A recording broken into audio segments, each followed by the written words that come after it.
Good morning mga ka-farm. So, ayan nga. Ito naman ang ating ganap for today's video. Ayan. Naglinis ako ng aming aquarium. O, yung pa yung mga pinagganitan ko. Siyempre, para siya ay ayan, maganda na ulit siyang tingnan. Maaliwalas na. Ayan.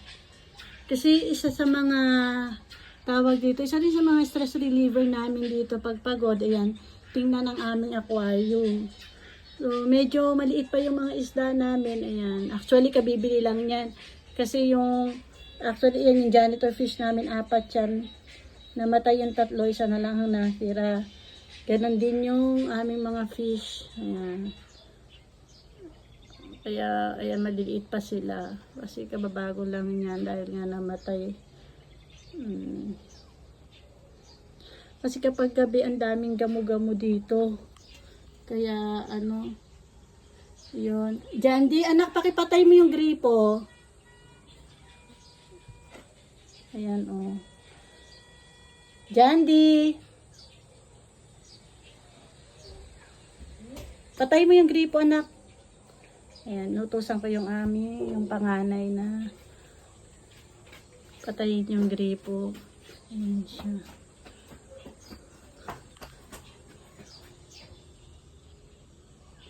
So, ayan, malinis na siya. Ayan. Ayan, kita na. Ayan.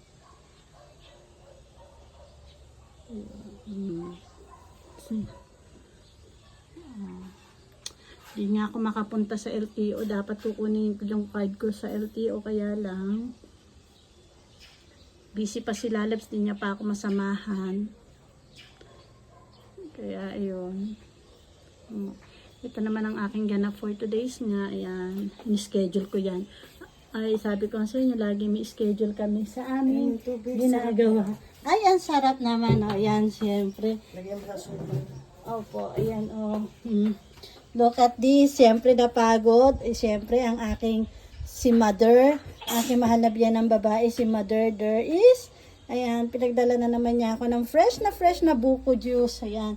Kasi siguro nakita ni mother pagod na ang kanyang ano ba, manugang ba yun? O, tama, manugang ata. Ayan, so napaka-thankful, diba? Napaka-sweet naman. Hindi lang Lalabs ko ang sweet sa akin, pati si mother tsaka yung kids. Ayan. So, yun lang mga ka-farm. Patuloy nyo po kaming supportahan by following our FB page, TikTok, YouTube. Pa-subscribe po sa YouTube, and then po, pa-likes, pa-views po ang aming mga videos pag ito'y dumadaan sa inyong FYP. Siyempre, nagsisimula pa lang as a beginner farmer, ganun po talaga.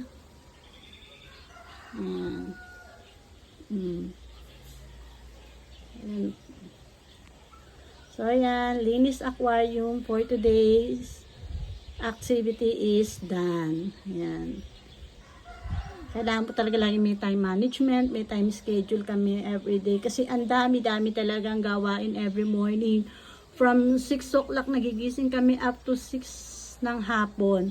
Natatapos lang ang namin is mga 6 pag nakapakain na yung yung kwan sa mga piglet sa farm at saka yung inahin.